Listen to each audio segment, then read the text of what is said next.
kuzivedza zvishuwa tiraunzwa harifada town tiraunzwa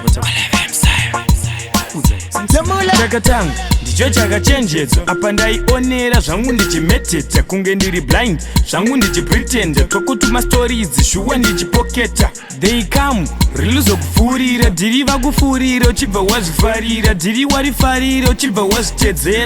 wazvitedzera panze ndakuvharira wane hondo mupfungwa une hondo mupfungwa ya ndiri yepi mupfungwa nezvako handichambofunga ya wane hondo mupfungwa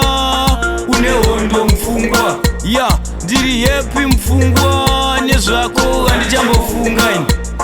kukuziva zveshuwa kumarani kuzogara uchitengeswa makuhwa hauna kana hana hauna chipfuwa kanzopanzi guweli ndiwe ukurewa zviri zvaizvezvi dhiri hapana changa changosara ugarirawo vana saka ndazviona hauna ukwana saka goodbye tozoonana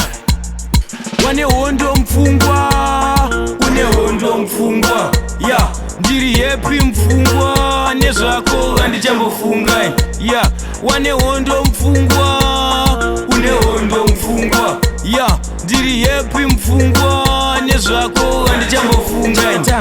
ndicho chakachenjedzwa apa ndaionera zvangu ndichimedheta kunge ndiri blind zvangu ndichipretenda tokutuma stories shuwa ndichipoketa they come riluzokupfuurira ndiri vakupfuurira uchibva wazvifarira ndiri warifarira uchibva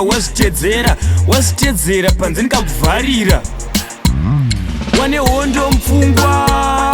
une hondo mupfungwa ya ndiri yepi mupfungwa nezvako handichambofunga ya wane hondo mupfungwa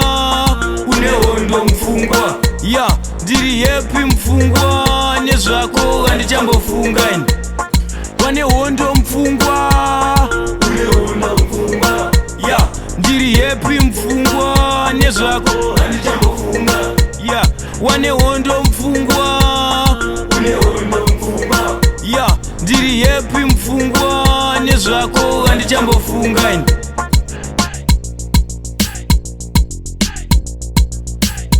Yamula Mola Productions.